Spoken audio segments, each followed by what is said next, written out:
Welcome to the Popcorn Talk Network, for the online broadcast network that features movie discussion, news, and interviews. Press 1. Popcorn Talk. We talk movies. From the Popcorn Talk Network, the online broadcast network for movie talk, and the schmoes know, this is Meet the Movie Press. Roundtable movie news and commentary from the industry's premier film journalists.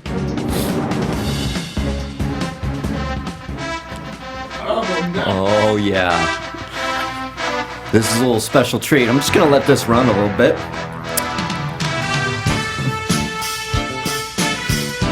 Oh, yeah. Happy New Year.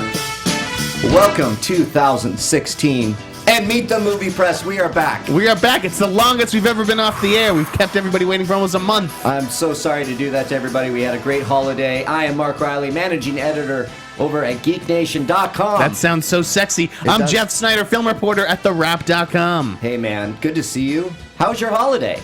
It was wonderful. I spent it working. Yeah? Okay. Yeah, I worked here and there. Had a couple days off, but it was nice. I caught up on my screeners, stuff like that. Yeah, I'm getting It was nice. of those now. I just like that there's no traffic. I know. The traffic is amazing during the holidays. It's like everybody leaves LA. Yeah, everybody just stay away. Yeah. It's still, and we're still kind of enjoying it. I'm having a little bit better of a drive going on now. It's really awesome. JTE would be proud for that opening. I got up here in no time, even though the gods tried to keep me from this show last night. Yeah, guys, we have a horrible pothole problem. Man, I hit a pothole, ripped up 2 of my tires, guys. It's going to be expensive. My God, but we have so much to get to. I mean, That's right. We left this right before Star Wars, which is insane. Insane. We have so much to talk about. We saw Star Wars. Then all this news broke. You dropped some good ones over the break, a little before the break, a little after breaks, and we're going to get to all of that right now. So let's just dive right in. All right, guys, Star Wars, The Force Awakens. Yes. I had seen it at the premiere, which was a pretty cool experience, but no one wants to hear about what I think about Star Wars, okay? No? They want to hear what Mark thinks about Star Wars. Right, they do. And I called him as soon as I saw that he had gone to see it. So tell us, what did you think? Where do you stand? I love it. Are you kidding me? I love it. I've been. If you guys really want to know my deep thoughts, go. By the way, wait. There's going to be spoilers. We're going to talk about spoilers, right? Well, yeah, and if you haven't seen the show, don't tune in. Don't listen to the next 15 minutes of the show. Spoiler alert. Thank you. Spoiler alert. Breaking news. Spoiler alert. And if you guys haven't seen Star Wars yet, then you are in a very small... Join the rest of the world. Small. So I'm sorry to interrupt. Go on. No, I love it. I love it. It was everything I wanted. And what I was going to say, if you really, really, really want my deep thoughts, go to geeknation.com and Far, Far Away. That's my Star Wars podcast. Little plug there. But I loved it. I know you liked it. It wasn't your Yeah, I thought it was okay, especially after reading. The backlash is convinced me the movie was probably even worse than I thought it was the first time. Yeah, I thought it was. I liked it. Yeah, it was fine, but I don't get it. I still don't understand why people are sitting there weeping in the theater. Like me. I don't understand the Star Wars craze, and if I didn't get it now, I probably never will. If this movie didn't bring you into its fold, then nothing will, man. But I respect that though, because it's not for everybody. What I did say though is that I love the ending. I love the last scene and the look beautiful. that Luke gives Rey. Yeah, I'm sure I'm going to mangle something in the next 10 minutes. By the way, you're and I am really excited for Rian Johnson's Episode 8. See, that much I'll say. Yeah, that's what I love about what Force Awakens did. Say what you will about some people call it a New Hope remake. I don't buy it, not for a minute. But it set up Rian Johnson's Episode 8 brilliantly. Well, that's the thing. And that was my problem with Force Awakens, is that as a movie, I don't really think that it works. I think it felt like a pilot. It felt like a pilot for a series that I wanted to watch. Yeah. But it didn't feel like a cohesive film. And I think you bring up something that a lot of these movies, these big blockbusters tend to do nowadays. They're just thinking too far ahead. Yeah, they want the shared universe. So it's like, hey, here's everything, but don't worry, the good stuff is coming. No, not for me though. Force Awakens really set it up for me.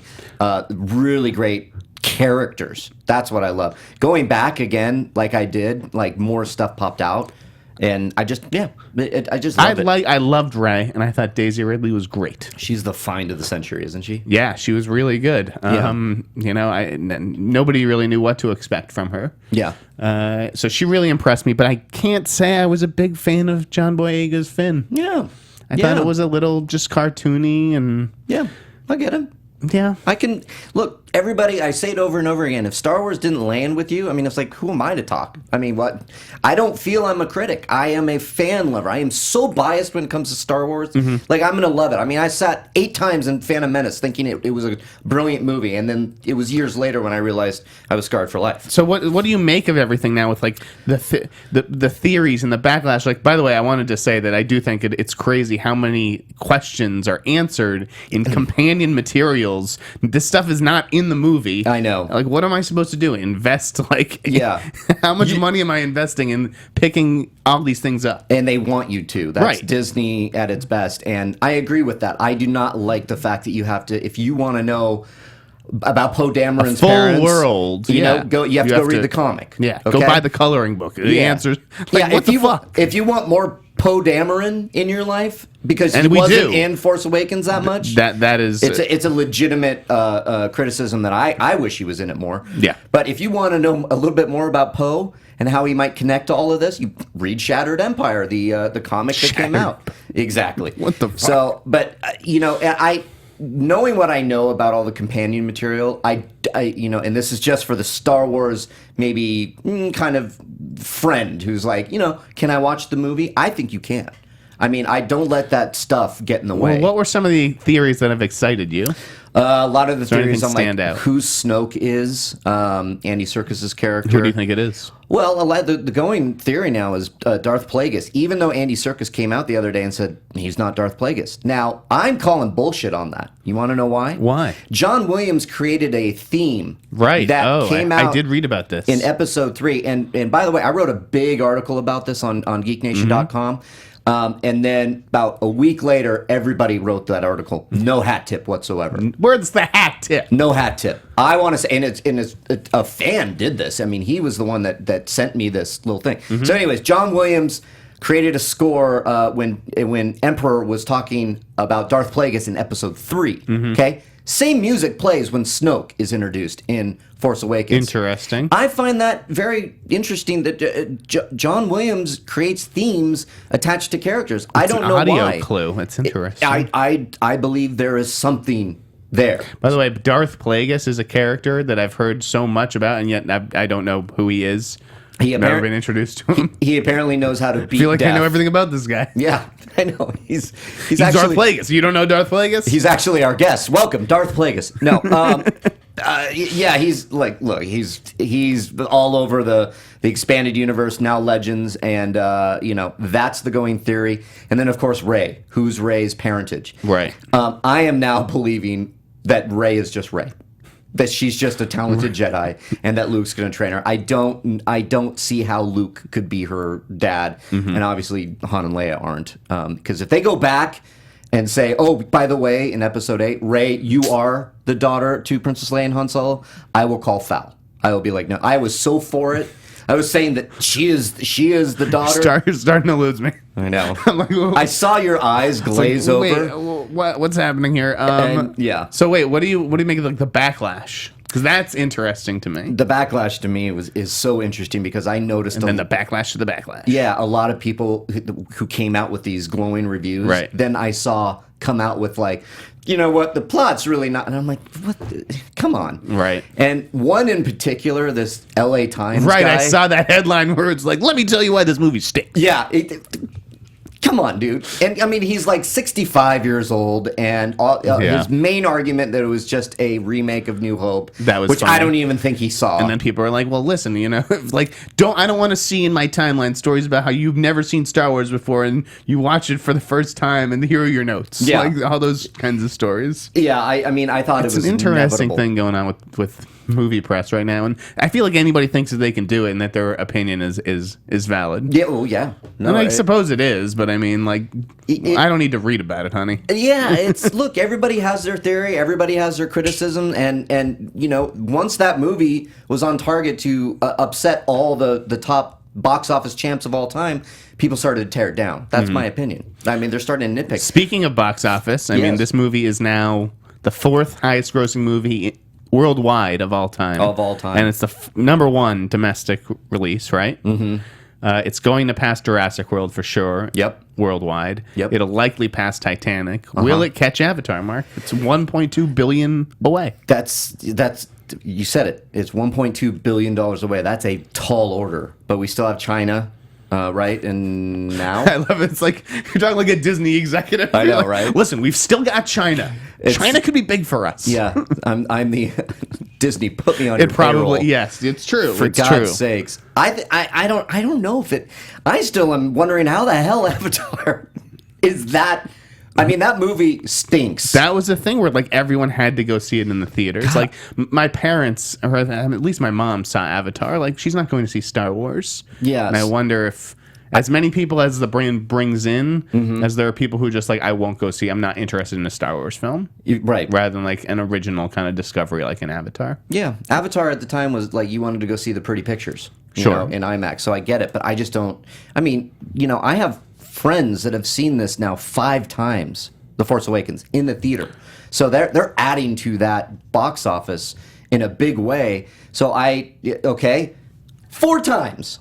That's crazy. I don't understand these people who are seeing it like so many times. Like, like I haven't even seen it twice yet. Like, and I do plan to see it a second time away from the hype of the premiere and all that stuff. Okay. But it's just like, how do you see the same movie that many times in such a short time span? I mean, I'll tell you how really I did enjoy it that much? I mean, I saw it at the press screening that Tuesday. Yep. Then I saw it opening night with the girlfriend on Friday, and then Christmas Day took her and her family to Star Wars. Is she a big Star Wars fan? She is now. Yeah. She is now. Yeah. Oh yeah. No. I was just impressed that she got the opening day invite. I thought you'd want to be surrounded by your entourage. I know, right? I want her there with me. We have to move off Star Wars soon. I did want to ask a couple more things, and then we're going to get to something pretty cool. Okay. What do you make of Harrison Ford being paid so much more than everybody? Is that some big surprise? No, not at all. No, it seemed like everything was pretty fair. Yeah. And you know that John Boyega and Daisy Ridley are now in high demand. Sure. And their quote is going to go up, even though they're being paid, $100,000 or $300,000. And Yeah. I'm sure, and guys, they're going to get sweet ass bonuses. Yeah. Disney's going to make like $2 billion off this, and their $4 billion acquisition of Lucasfilm obviously looks completely genius in retrospect. Yeah, they're all getting a real lightsaber delivered to them. Yeah. Like they're like, here you go. No, this is the technology. No, Yeah. that's it. Hold that away from your face. Yeah, Luke. Yeah, no. But by the way, El Miembe is joining us in the live chat. He said from Heroic Hollywood here, saying he's going to buy your mom a ticket to Star Wars. So, what do you think of that? I think Mayembe welcome to the conversation. I think I'm teasing the next part of this conversation, but Mayembe is a gentleman. So Yeah, he is a gentleman. What a guy. And guys, you can go to the live chat right now. We are on youtube.com/Popcorn Talk Network. Please join us. We're having fun right now. So I wanted to throw a little rumor out there. Obviously, people are gonna do with it what they will. I can't stop them. Here we go. I like this. Does it have to do with Star Wars? It has to do with Star Wars. It has to do with Star Wars Episode 8.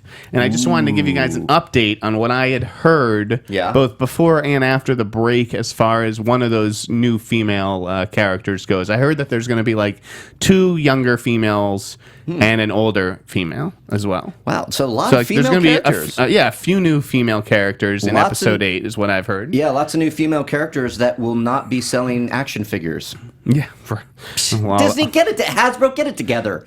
Give me the freaking Rey action figure. For God's sake. the man wants his toys. Yes. So, I had heard, the last we had done it was like Olivia Cooke and Gina Rodriguez and Tatiana Maslany. And Olivia Cooke then got cast in Ready Player One, Spielberg's movie. Right. So Gina and Tatiana, and then, then there was the Gugu Mbatha Raw rumors, which I had absolutely heard. And didn't Gugu get the part? Justin Kroll said that she didn't. Oh.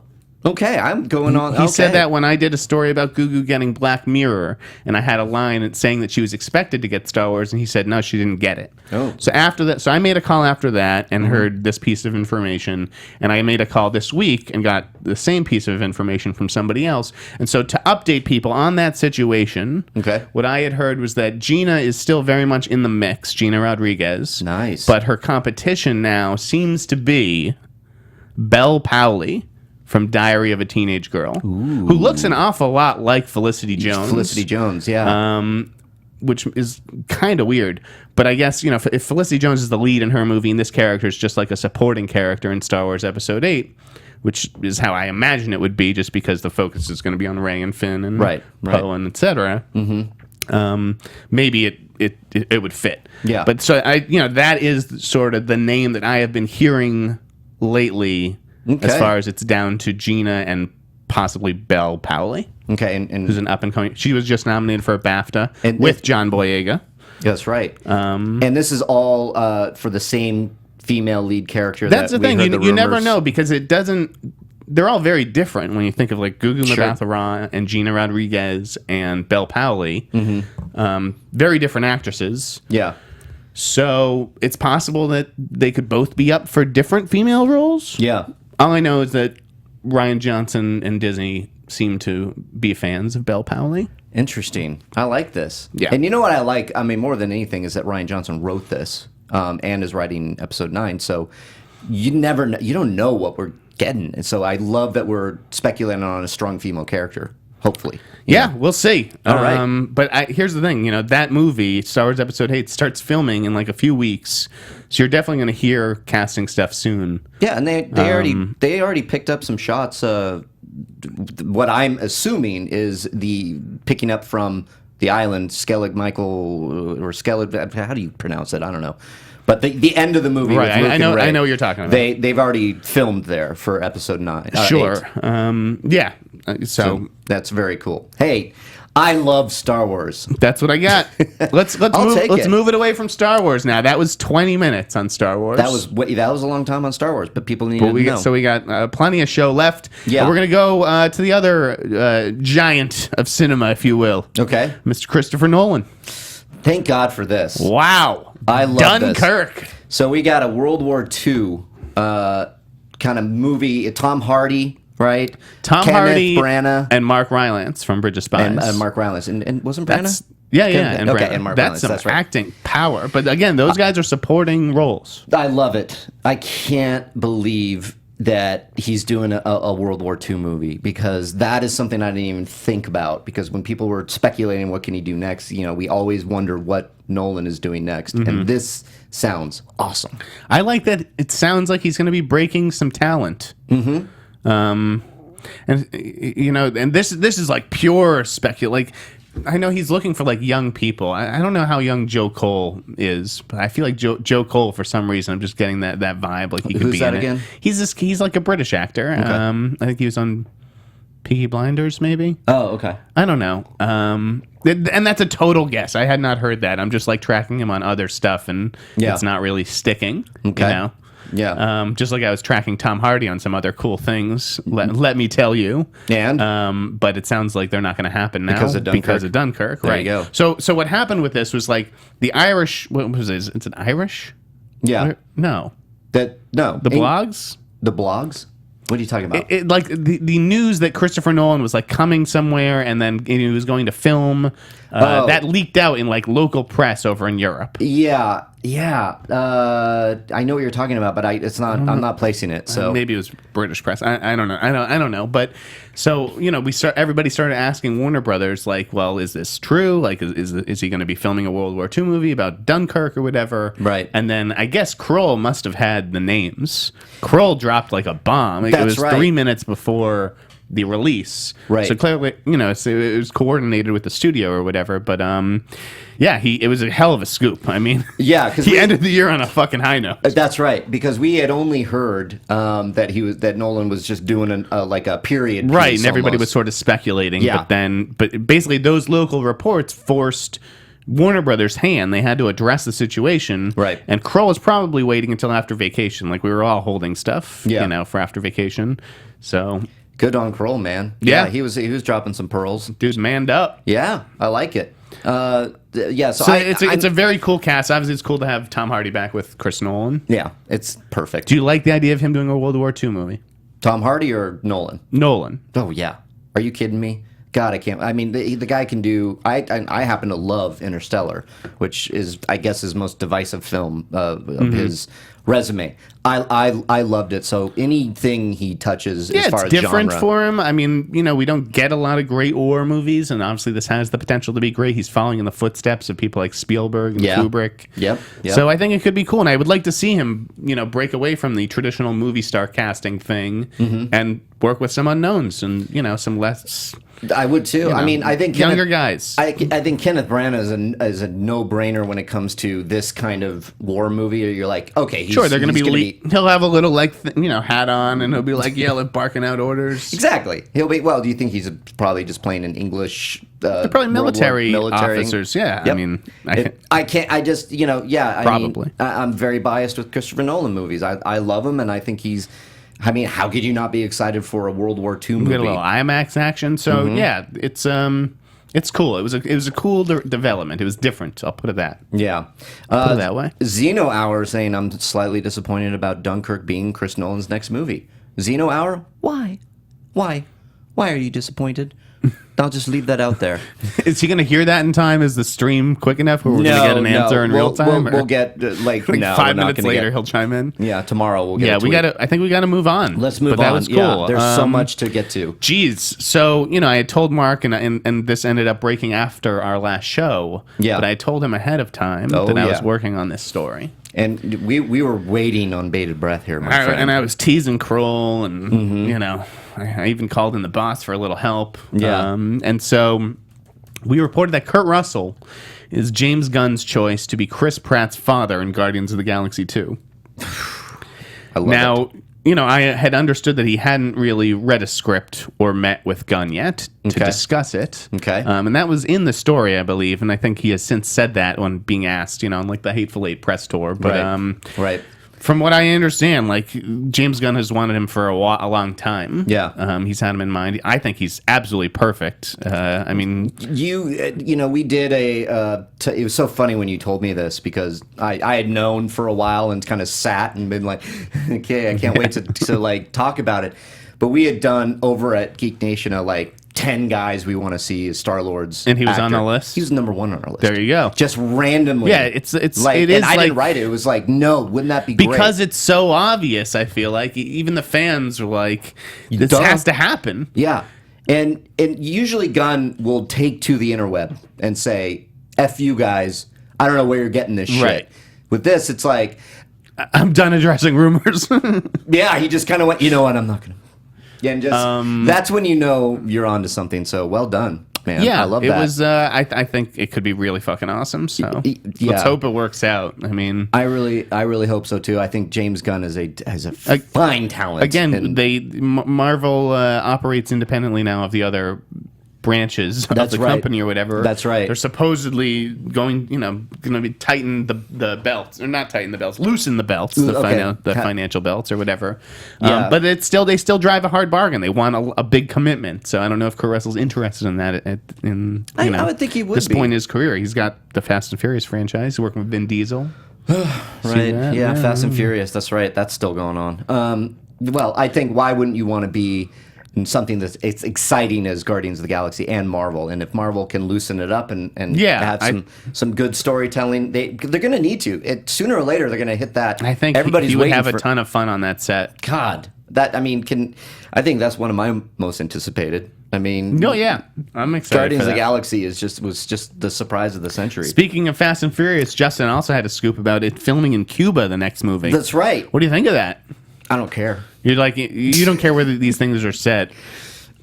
No. Why? I mean, I think politically it's interesting. I mean, we can go over there and John Kerry was that's over what there. I think too. I mean, I don't think of we haven't seen a lot of Cuba on film, Nope. so maybe that could be interesting. But it could be. I mean, beyond that, I don't think it really matters. You're right where these things take place. Sadly, I'm not a huge fan of the franchise. I just think they're just kind of the same movie Really over and over again. interesting. Yeah, I've liked the last few. Fast Seven, and the tribute to Paul Walker, I cried like any normal grown man would in a situation like that. I thought it was just absolutely perfect how they honored saluted him. Yeah. But the movies just, I'm sorry, they just don't do anything for me. Okay. Well, did you see Point Break then? I didn't. You didn't do my homework assignment, Mark. I know. I got called out on Twitter, and I literally went, "Do I have to?" Because this movie. People were tweeting me, like, I had colleagues coming out of press screenings or whatever going, yeah, that was god awful. It was pretty not good. But like, not for the reasons that you're thinking. Like, the action I didn't think was that bad. Okay. It was actually kind of cool. There was just no point to it because these guys barely commit crimes. Right. They're just like dudes who want to do extreme sports. They're not like, I want more crime. You know? Okay. The ex-presidents were robbing banks in the first one. Right. I didn't feel like I saw enough of that here. Where were they? Were they ex-presidents in the remake? Were they? I don't even fucking remember, bro. See, okay. See, that's like, I don't care. That's to see in it. one ear, out the other. That's like, there are certain movies that I don't think you need to remake, and that's one of them. I just, I didn't see a reason for it, so. At the end of the day, I didn't go to, like, if I was going to go to a press screening, fine. I was not invited, so therefore, I'm not going to go waste my money when somebody's telling me, across the board, this movie is shit. I'm not going to give it to them. Then let me ask you this. There's another movie casting up that's kind of similar to this shit. Okay. Triple X3. Is this a movie that you plan to see? Nope. Again. Why? Even with the gorgeous Ruby Rose in talks? And Nina Dobrev? Good for them. Yeah. Yeah. Have you seen the other Triple X movies? I saw the first, and then Vin wasn't in the second one. It was Ice Cube, right, which was hilarious. Didn't see that. Is Vin Diesel coming back? Yeah. Okay. It's the whole reason they're doing it. Oh man. I mean, I just don't do it. There's no movie without Vin. Look, Vin, the last Witch Hunter. We were talking a little bit about this, seeing like, can he run a franchise? Can he create a franchise on his own? And I would argue that he can't really, with the Last Witch Hunter kind of. Yeah, no, I don't think so either. And so Fast, he's got his ensemble, great.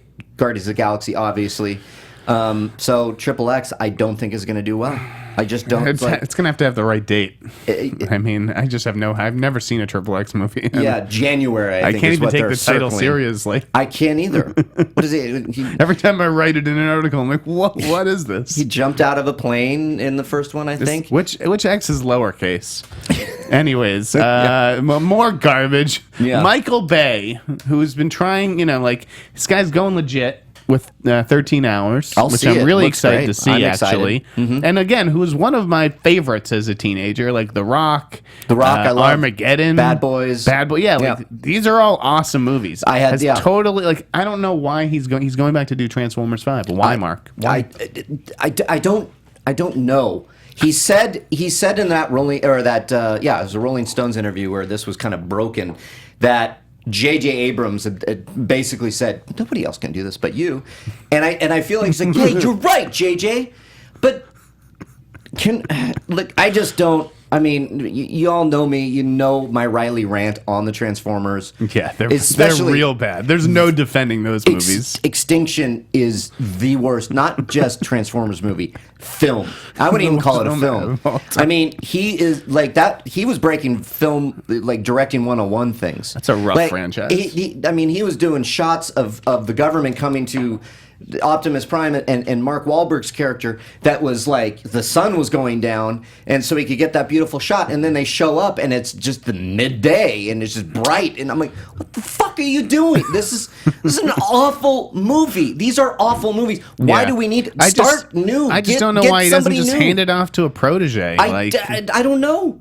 Because we need that. This could be any anonymous person directing Transformers 5. There has yet to be a good Transformers movie. And you're telling me this guy's coming back for part 5? And they make over $1 billion? What's wrong with people? You just wish Steven, who's an executive producer on these movies, Steven Spielberg, would just take him aside and be like, dude, what are you doing? But then again, Spielberg's directing like Indiana Jones 5 and God knows what else. So Do you remember on Age of Extinction that somebody tried to throw a air conditioning unit on Michael Bay? Do you remember this that came out? So he was badass. He was like, he like caught it in the air with one hand, threw it back at him.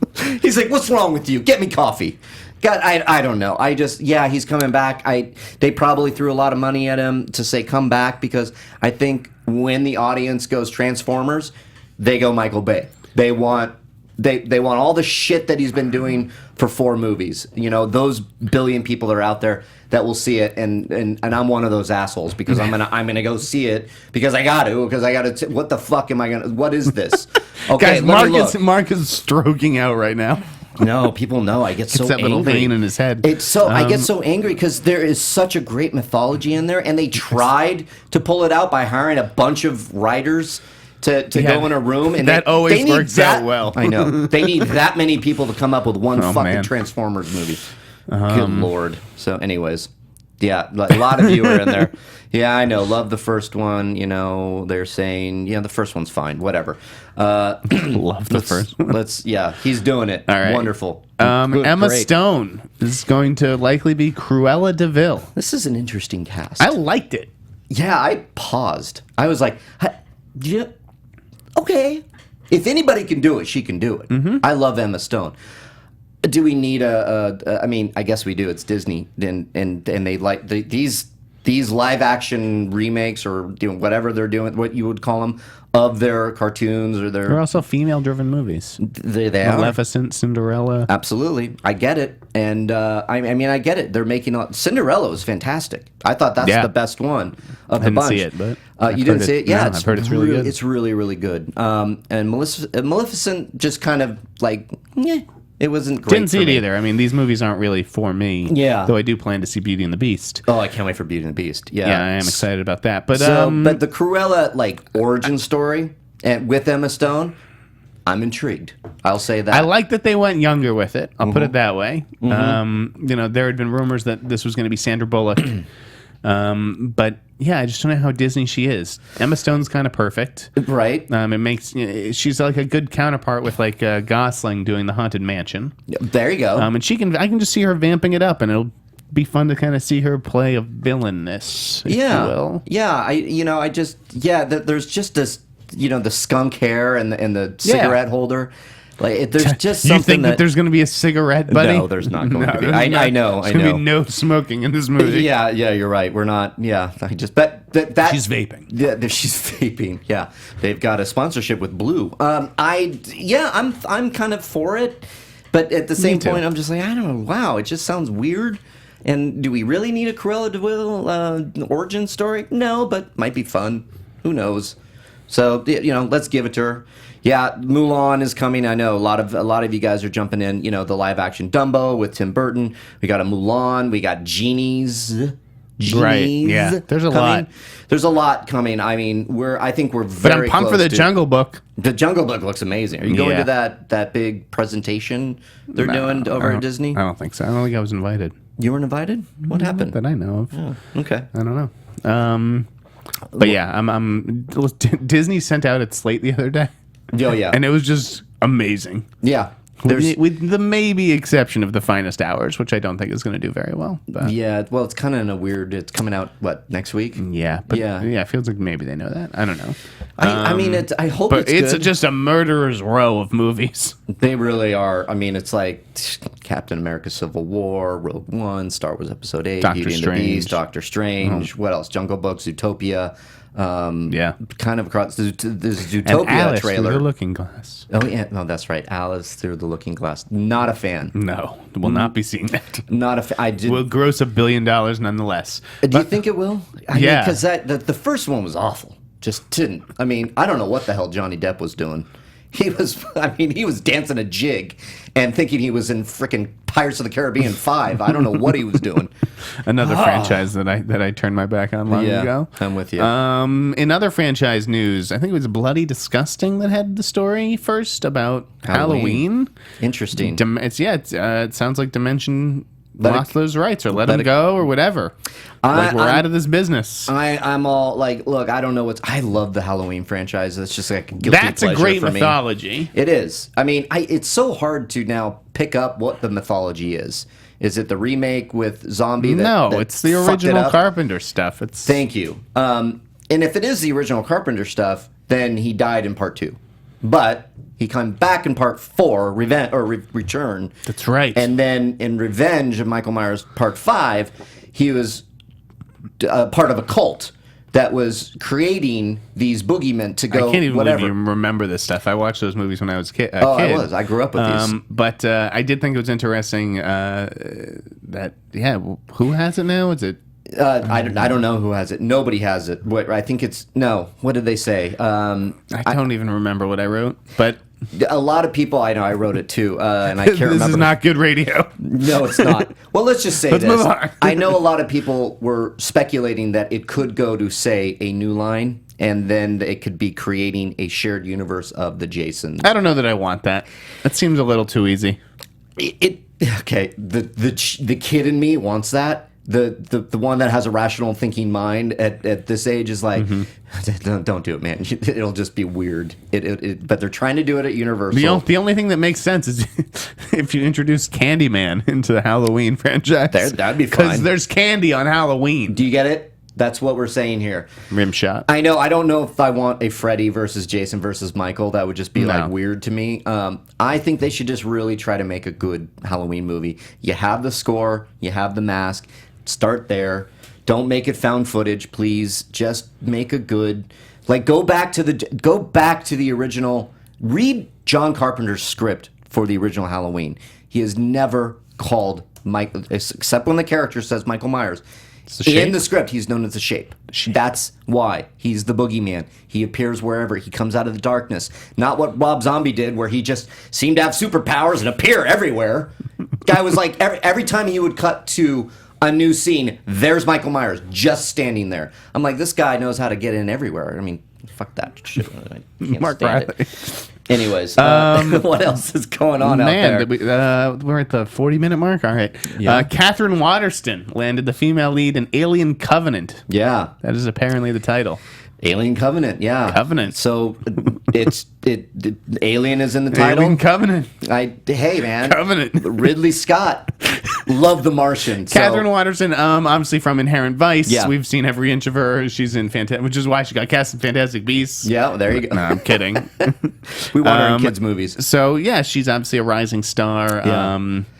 I don't know what to expect with this movie because it was such a mixed bag at the end of Prometheus, which I'm on record saying I liked it a lot. I thought there were some interesting ideas in there that the execution was a little off, but now it just seems like I've heard, well, there's going to be 3 more movies before it gets to Alien. Now it's Alien Covenant, and I just am like, well, okay. Yeah, no, I don't understand what direction that franchise is going either. It's very and Catherine confusing. Waterston, I can't say I'm a fan yet.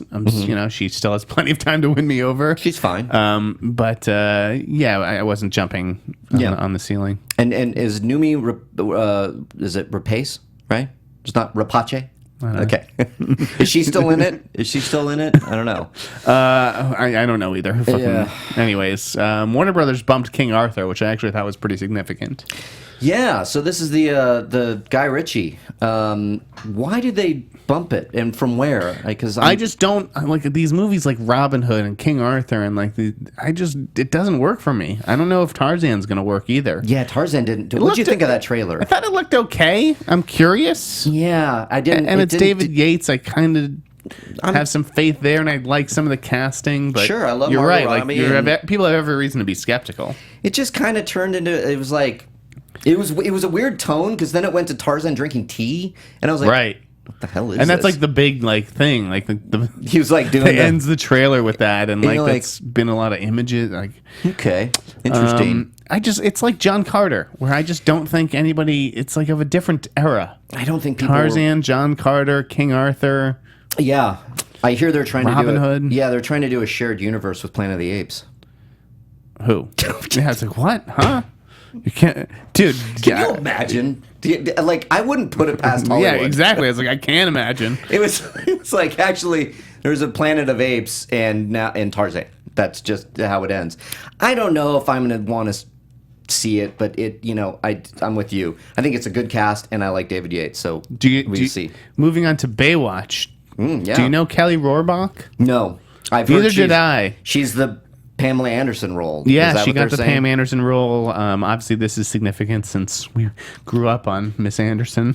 And her slow motion jogging. Yes, I never got into Baywatch though. I never really saw. I watched a little. My dad was a big fan of Baywatch, so I caught some episodes with him. Yeah, I mean, you don't know that like the music, the well, yeah, I know. I know the phenomenon that was. Baywatch, and they're running. I really actually like the way that the new movie is coming together. I think they know that they're poking fun. Yeah, it's going to be a comedy. I wish I mean, listen, Kelly Rohrbach looks pretty hot when I threw her photo up in that article. But sure. I mean, yeah, I don't know. Wish that they had gotten someone maybe a little bit more established. Sure, well, not a swimsuit model. Yeah, well, at least Rock's in a swimsuit. Got to start somewhere. Sure. Yeah, look at The Rock. He was a wrestler. Yep.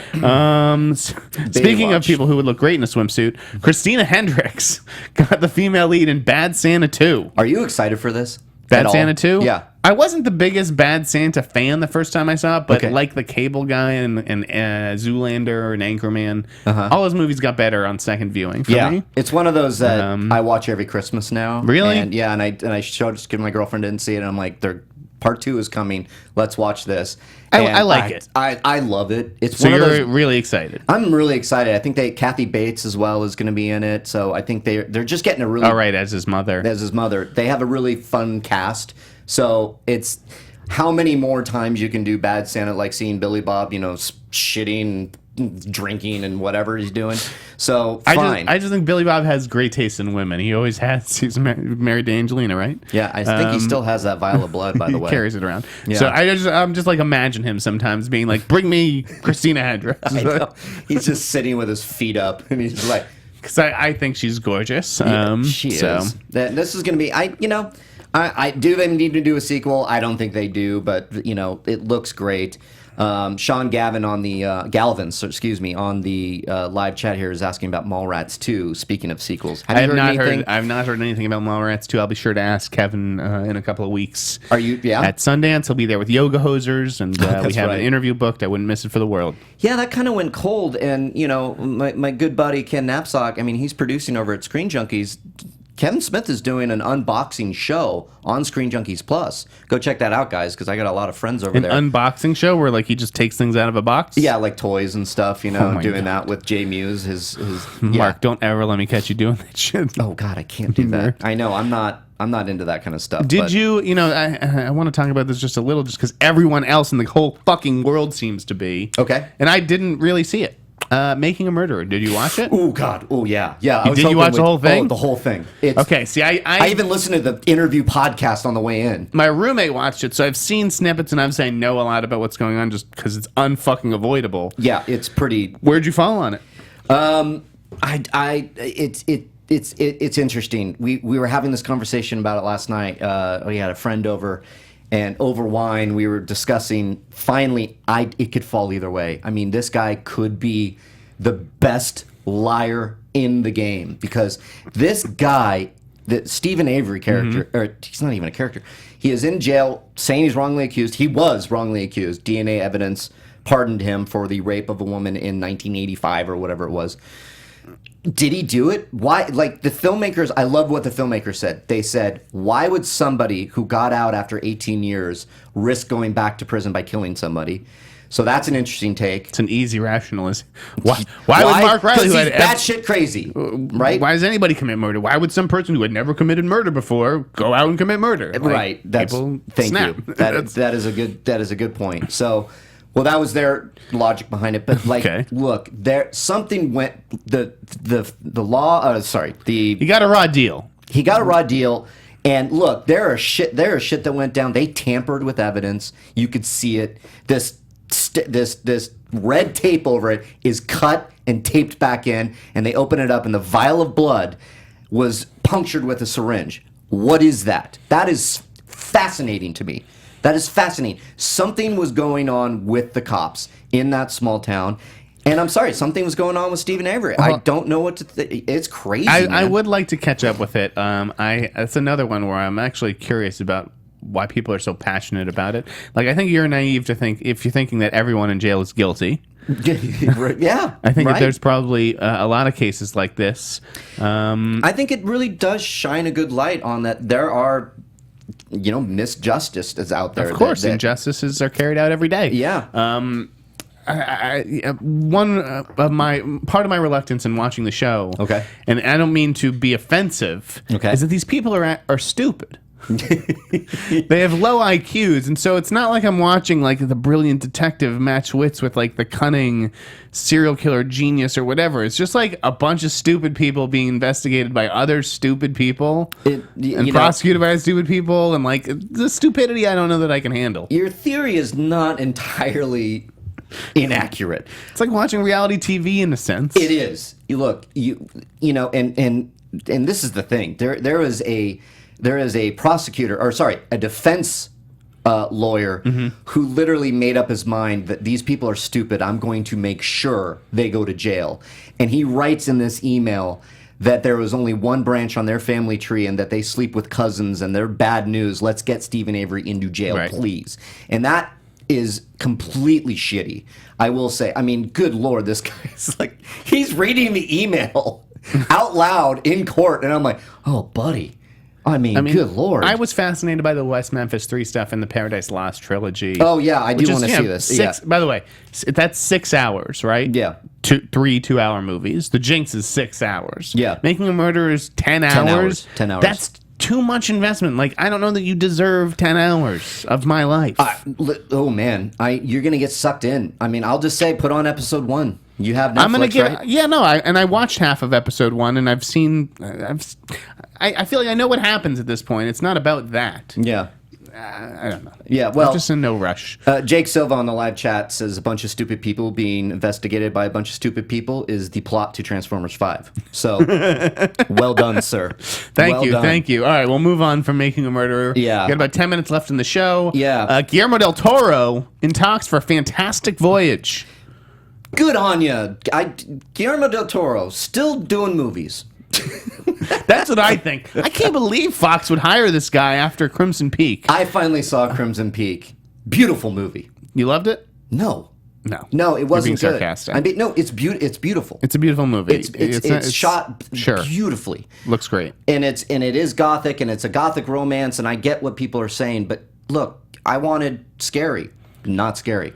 Not at all. Maybe that's just what Universal is selling us. I don't know. I couldn't believe anyone who put Crimson Peak on their top 10 list. Did anybody? It was on a bunch, yeah. Okay. It was on a bunch. Well, I think that's weird. But his sensibilities actually kind of do match with Fantastic Voyage, and I always liked the idea of a Fantastic Voyage remake. Yeah, me too. I really liked the original as a kid, and it could certainly benefit from a remake. Sure. With some new technology. So I'm just kind of glad that it's moving forward and that it's not like Sean Levy, to be honest. Oh, yeah, right. At least, listen, Guillermo swings for the fences, and even when I don't think he connects like almost at all with the English language stuff, at least he's up there taking a swing.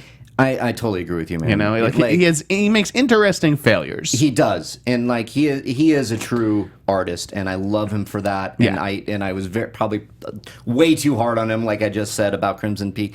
It didn't hit me, and It was bad, dude. It's a fucking shapeless man. And it's the kind of like that's almost on Universal part of it, like or Legendary, whoever. It's like they need to say like someone needs to step in and be like, well, what can we do to make this better and that kind of thing. Right. No one, and this isn't just about Universal. Nobody wants to challenge him. Yeah, because he's Guillermo del Toro. And he knows what us fanboys want. Right. And I'll tell you, he hasn't made a good English language movie yet. No, he hasn't. I mean, yeah, I'm on record. I mean, I actually will say Mimic is very underrated. I do enjoy Mimic quite a bit. And Pan's Labyrinth is a masterpiece. Sure. But yeah, the Hellboy movies and this and Pacific Rim, none of them work for like good. That's a good movie. Nope. Let me just do real quick. Yep. Krang. in Teenage Mutant Ninja Turtles 2. Are you hearing anything? You guys Am I hearing it? Is that what people really want to fucking know? Is that what's going on, people? Yeah, I see you loud and clear. I wouldn't be surprised if he was. I always loved Krang, actually. Me too. Oh, yeah. Well, we I've got always Bebop wanted and to be Rocksteady, Krang. so why not Krang? Yeah, I think they should. Look, guys, Teenage Mutant Ninja Turtles 2, I'm going to see it. And I'm going to see, too. The movie looks better than the first one Sure, did. it looks does. kind of like badass. I didn't really hate the first movie. I thought it was fine. It was okay, yeah. It was better than I thought it was going to be. But guys, I'm really not a huge fan of... I grew up with them.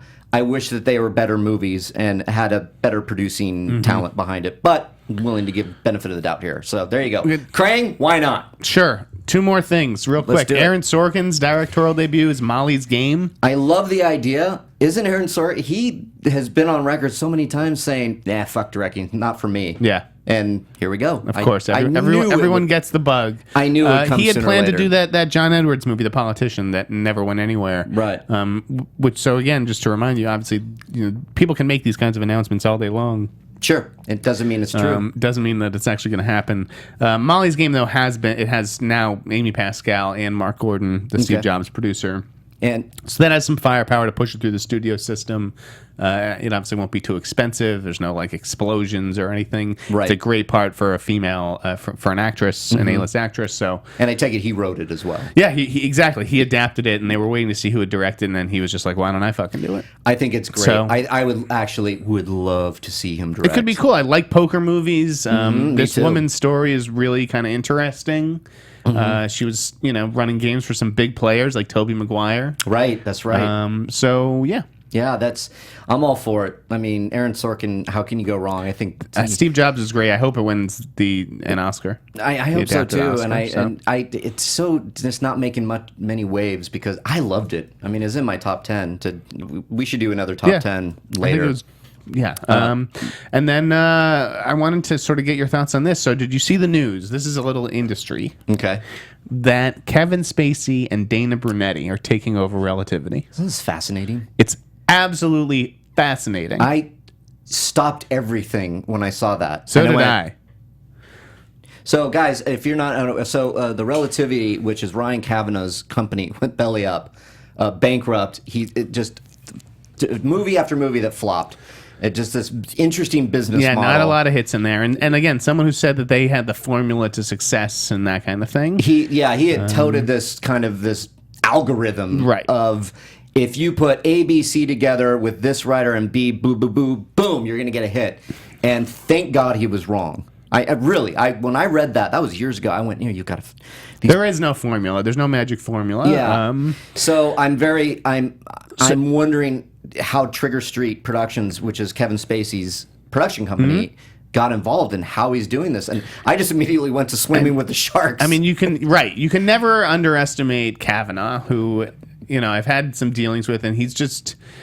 There's something about him, like you almost know he's lying to you, but you believe it all the same. Right. He's very charming. Right. And I think he is a smart guy. The business just wasn't run as efficiently as it could have been. Sure. So it's a huge coup for them in getting Spacey and Dana Brunetti. Oh yeah. And I think it's an interesting move for both those guys. So Spacey is the chairman. Dana Brunetti is like the president. Okay. I still think that Ryan Kavanaugh will be calling the shots at this studio. Mm-hmm. Like, it's not like they're coming in to replace him. He's still there. Yeah. Spacey obviously stars on House of Cards. Brunetti's a producer on House of Cards. Mm-hmm. That is still a priority for them. Brunetti's also a producer on the 50 Shades movies. Oh, right. Which must make him a ton of money. And I don't know if he'll take if he'll withdraw from those projects now. I doubt it. Yeah, wouldn't that be risky? I mean, I'm just... Yeah. They don't have any experience running a studio or that kind of thing. Yeah. But Brunetti is the kind of guy who I believe in, or at least have faith in him to get the job done, because he's not like a robot corporate executive. Mm-hmm. I like that they took a risk, and that's sort of what they were talking about, and a big risk for a big reward. And yeah. So I think that Hollywood would love to see that company come back, because it's always good to have another buyer in town. Sure. I think that Spacey sort of signals that the place is open for business again, and the talent shouldn't be reluctant to come there. Yeah, I think this movie, that's what I got from it. It's like, hey, no, you're saying we're good. We're going to right this ship. You know that Kavanaugh has some support now. And Brunetti has good taste. Like, obviously, he's done a lot of work with DeLuca, and it'll be interesting, to see how Dana does without him. I mean, maybe he'll bring, get some DeLuca projects that Universal doesn't pick up or whatever. But, I like the movies that he makes. He makes, Captain Phillips and The Social Network, these kind of mid-range adult dramas that studios aren't really making much of anymore, especially after Steve Jobs didn't do so well. So sadly, it's good for the business, and I'm happy for all the parties.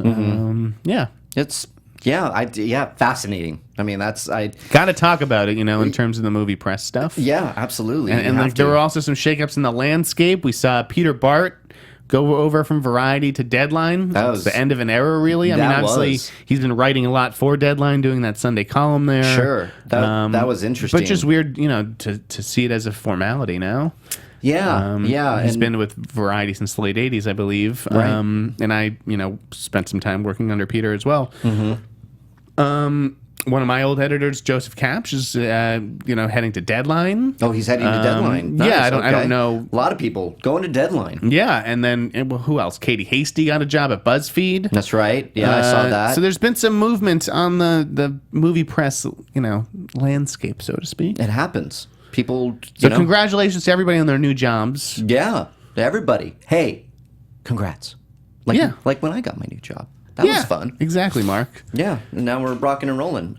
Is there anything else that... There's plenty. I mean, we should really end the show because it's been about an hour. Yeah, let's wrap it up. Next week we'll talk Sundance. We'll maybe recap the Golden Globes, which are this weekend. I wish we had a chance to talk about that, but... Yeah, we did. And there's a lot of new nominations are coming out. We are officially in award season, guys, so we'll have plenty to talk about next week. About what 2016 movies we're looking forward to. Yeah. There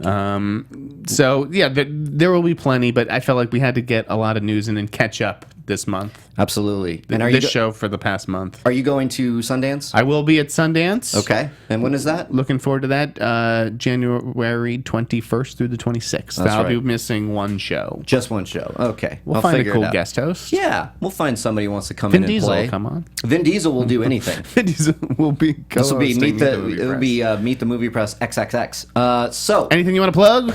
No, guys, as always, you can find us here every Friday, 9 a.m. live on the Popcorn Talk Network. Please rate, subscribe, send that around. We want this to get everywhere. We love you guys, chatting with you guys. We had some people wondering why we weren't on the air for a month. That felt great. So, guys, follow me at Reilly Around on Twitter, at Geek Nation, please, and geeknation.com. Check it out. We're doing some great stuff over there. We have some great stuff coming. So that's me. How about you, my friend? I'm over at therap.com. I may be participating in a little debate over on 538, Nate Silver's site. Yeah. One of their editors got in touch with me to debate whether you can use data to predict the Oscars. And that kind, interesting. My rationale is that movies are an art, not a science, and voting. We were kind of just talking about that with Kavanaugh, So exactly. I don't think that there is a magic formula to predicting the Oscars. So I may be doing a little podcast on 538 or something to that effect. Tweet there. that out, man. I want to. I'll keep you guys posted. In the meantime, find me on therap.com. Follow me at the Sneider. Nice. Have a wonderful weekend and pray for my tires. Oh, pray for your tires, guys. Thank you so much, and we will be back next week. We're gonna have a lot to talk about next week. Tweet at us. Tell us what you want to hear about, and we will see you next time. Thanks, guys. From producers Maria Menounos, Kevin Undergaro, Phil Svitek, and the entire Popcorn Talk Network, we would like to thank you for tuning in. For questions or comments, be sure to visit popcorntalk.com. I'm Sir Richard Wentworth, and this has been a presentation of the Popcorn Talk Network. The views expressed herein are those of the hosts only, and not necessarily reflect the views of the Popcorn Talk Network or its owners or principals.